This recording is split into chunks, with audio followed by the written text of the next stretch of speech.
इंसाफ इस वक्त एक सियासी भंवर में फंस चुकी है। मौजूदा क़यादत को सियासत और एहतजाज के बीच फैसला करना है, किसी एक को चुनना है या दोनों को एक साथ ही करना है। ये फैसला पार्टी ने जल्द ही करना होगा। 8 फरवरी के इलेक्शन के बाद हमने देखा कि तहरीक इंसाफ ने पार्लियामेंट की सियासत और सड़कों पर एहतजाज को अक्सर आपस में मिक्स कर दिया। शायद उसका मकसद ये था कि पार्टी को पार्लिमानी सियासत में भी इन रखना है और सड़कों पर भी एहतजाज से हुकूमत के लिए मुश्किलात बनाए रखनी है। यानी तहरीक इंसाफ को 2 फ्रंट फाइट लड़नी है। एक फ्रंट सियासी महाज और दूसरा बानी चेयरमैन की रिहाई के लिए सड़कों पर एहतजाज। अब नाज़रीन, ताज़ा खबर यह है कि 9 नवंबर को पाकिस्तान तहरीक इंसाफ ने स्वाबी में एक एहतजाजी जलसे के लिए तैयारियां मुकम्मल कर ली। पूरे सूबे से कारकुनों को जलसे में शिरकत की दावत दी गई है, जिसका ऐलान वज़ीर आला खैबर पख्तूनख्वा अली अमीन गंडापुर ने अभी चंद रोज़ कबल ही अडियाला जेल में अपने बानी से मुलाकात के बाद किया था। 9 तारीख को सवाबी के ऊपर इंशाल्लाह एक बड़ा इज्तिमा कर रहे हैं, जिसके ऊपर खड़े होकर इंशाल्लाह आगे का एक लायबल दिया जाएगा और इसके ऊपर एक मुकम्मल तरीके से एक ब्रीफिंग दी जाएगी। अभी एक फाइनल कॉल होगी और ये फाइनल कॉल ऐसे होगी कि मेरे ख्याल में अब सर पे कफन बांध के हम निकलेंगे। नाज़रीन, इस बयान में लफ्ज़ी शिद्दत तो बहुत थी, लेकिन ये वाज़ेह नहीं था कि तहरीक इंसाफ का असल प्लान क्या है। किसी भी एहतजाज को करने की कोई वजह होती है, कोई मकसद हासिल करना होता है। स्वाबी जलसे से तहरीक इंसाफ क्या हासिल करना चाहती है, इसको समझने के लिए पार्टी के चैलेंजेस को देखना होगा। तहरीक इंसाफ को इस वक्त 2 बड़े चैलेंजेस का सामना है। चैलेंज नंबर 1, हालिया आईनी तरमीम और कानून साजी के बाद हुकूमती साइड का पलड़ा कुछ हद तक भारी लगता है। अपोजिशन कमज़ोर और तकसीम नज़र आ रही है। हुकूमत को रोकने का कोई लाहेमल भी वाज़ेह तौर पर सामने नहीं है। PTI इस वक्त कोई बड़ी मुश्किल खड़ी करने में भी की पोजीशन में भी नज़र नहीं आ रही। तो पहला बड़ा चैलेंज यही है कि खोई हुई ताकत कैसे हासिल करनी है, हुकूमत को टफ टाइम कैसे देना है। दूसरा बड़ा चैलेंज, बानी चेयरमैन जेल में है, उनको बाहर कैसे लाना है। मौजूदा क़यादत की स्ट्रैटेजी इस हवाले से क्या है। नाज़रीन, इन दोनों चैलेंजेस को मद्देनज़र रखते हुए स्वाबी जलसे को देखते हैं। PTI के पास यहाँ पे 3 ऑप्शन नज़र आते हैं। ऑप्शन नंबर 1, इस्लामाबाद की जानिब फौरी मार्च का ऐलान। ऑप्शन नंबर 2, मुल्की एहतजाज का फैसला और शहर शहर जलसे। और ऑप्शन नंबर 3, हुकूमत को जलसे में फाइनल डेडलाइन दी जाए। तीनों ऑप्शंस को एक एक करके ज़रा उन पर गहराई में बात करते हैं। ऑप्शन नंबर 1, क्या तहरीक इंसाफ स्वाबी जलसे में इस्लामाबाद D चौक पहुंचने की कॉल दे सकती है?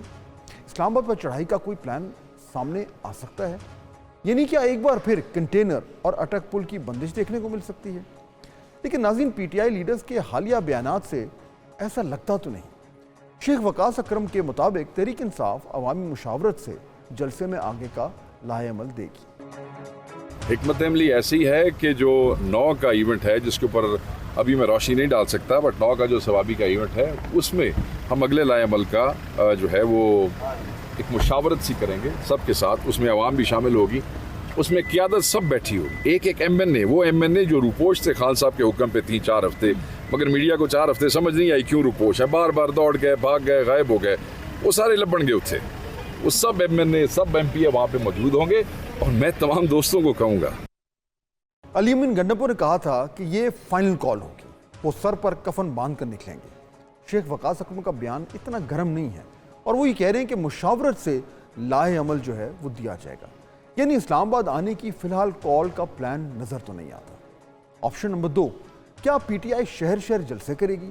एहतजाज का दायरा मुल्क भर में फैलाया जा सकता है। यह तहरीक इंसाफ के लाएअमल का हिस्सा हो सकता है कि क़यादत स्वाबी जलसे में ऐलान करे कि बानी चेयरमैन की रिहाई तक जलसे जुलूसों का सिलसिला जारी रहेगा। मुल्क भर में पार्टी जलसे करेगी और पुरअमन एहतजाज रिकॉर्ड कराया जाएगा। ऑप्शन नंबर 3, क्या PTI को डेडलाइन दे सकती है? हुकूमत के सामने एक तारीख रखी जाए कि फ़लाँ तारीख तक अगर उनकी बात न मानी गई तो एहतजाज का रुख इस्लामाबाद की जानिब मोड़ दिया जाएगा और इस तारीख तक वक्फे से एहतजाज भी किया जाता रहेगा। इस ऑप्शन पर PTI गौर कर सकती है, लेकिन मुस्तकबिल करीब में किसी डेडलाइन के सामने आने के चांसेस भी कुछ ज़्यादा रोशन नहीं है। अली अमीन गंडापुर साहब कहते हैं कि स्वाबी इंटरचेंज पर जलसे में एक करारदाद पास कराई जाएगी, जिसके बाद वापसी का रास्ता न होगा। जी इंशाल्लाह 9 तारीख को हमारा सवाबी मोटरवे के ऊपर इंटरचेंज के साथ हमारा इंशाल्लाह एक हमारा बहुत बड़ा एक प्रोग्राम है जलसे का। एक वहाँ पे करारदाद पास करेंगे और उसके बाद आपको बताया जाएगा ये तैयारी आप कर लें, तो फिर जब आपको इमरान खान कॉल देगा आखिरी कॉल, ये फाइनल कॉल होगी। जब भी हमें कॉल की डेट आएगी तो फिर हमने इस वजह जब निकलना है, मैं पैगाम दे रहा हूँ सबको, इस वजह जब हम निकलेंगे तो हम अपने घरों में बस वही बंदा आए भाई जो बता के आए, कि फिर जब घर वालों से ये नहीं कि फिर वापस कब आओगे, वापसी नश्ता। नाज़रीन, वैसे तो तहरीक इंसाफ का वोट बैंक चारों सूबों में है, लेकिन एहतजाज के लिए इंतज़ामी सपोर्ट की भी ज़रूरत होती है। इसलिए खैबर पख्तूनख्वा का किरदार बहुत अहम है और अली अमीन गंडापुर मरकज़ी हैसियत जो है वो रखते हैं। हमने देखा कि पिछले एहतजाज में KP से मशीनरी, गाड़ियाँ, एम्बुलेंसेज सब इस्लामाबाद लाई गई, लेकिन फिर हुआ क्या? अली अमीन गंडापुर पहले रूपोश हो गए, फिर अचानक KP असेंबली से नमूदार हुए।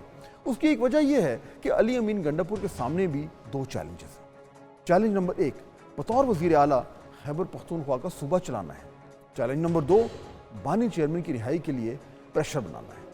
अली अमीन गंडापुर भी इन दोनों चैलेंजेस में लगता यूँ है कि फंस के रह गए हैं। सिर्फ सूबा चलाते हैं तो पार्टी और वोटर नाराज़ होता है, सिर्फ एहतजाज करते हैं तो वफाकी हुकूमत और इस्टेब्लिशमेंट का प्रेशर आता है। इसलिए तहरीक इंसाफ और उसकी क़यादत के लिए इस वक्त सियासत आसान नहीं है। जैसे मैंने पहले कहा कि ये 2 फ्रंट फाइट है। तहरीक इंसाफ अपोजिशन की बड़ी पार्टी है और इसलिए ऐवान में भी भरपूर सियासत करनी ज़रूरी है। बानी चेयरमैन अंदर जेल में हैं, उनकी रिहाई के लिए भी प्रेशर बनाना होगा। इसके लिए तहरीक इंसाफ को आग का दरिया पार करना है। अब देखते हैं कि स्वाबी जलसे में सिर्फ तकारीर होती हैं, बयानात सामने आते हैं, या कोई ठोस रोड मैप सामने रखा जाएगा कि पार्टी का अगला लाहेमल क्या होगा और किस स्ट्रैटेजी के तहत हुकूमत को घुटने टेकने पर मजबूर किया जाएगा ताकि उनकी बानी की रिहाई जल्द अज जल्द मुमकिन हो सके। नाज़रीन, इसी इशू पर ज़रा बात करते हैं और समझने की कोशिश करते हैं कि पाकिस्तान तहरीक इंसाफ की जो सियासत है वो इस वक्त कहाँ पे खड़ी हुई है और क्या जो जिस तरीके से तेज़ी से मामलात जो हैं वो डेवलप कर रहे हैं उसमें कहीं ऐसा तो नहीं कि जो एक क्लियर डायरेक्शन है उसको ढूंढने में कुछ मुश्किल हो रही है।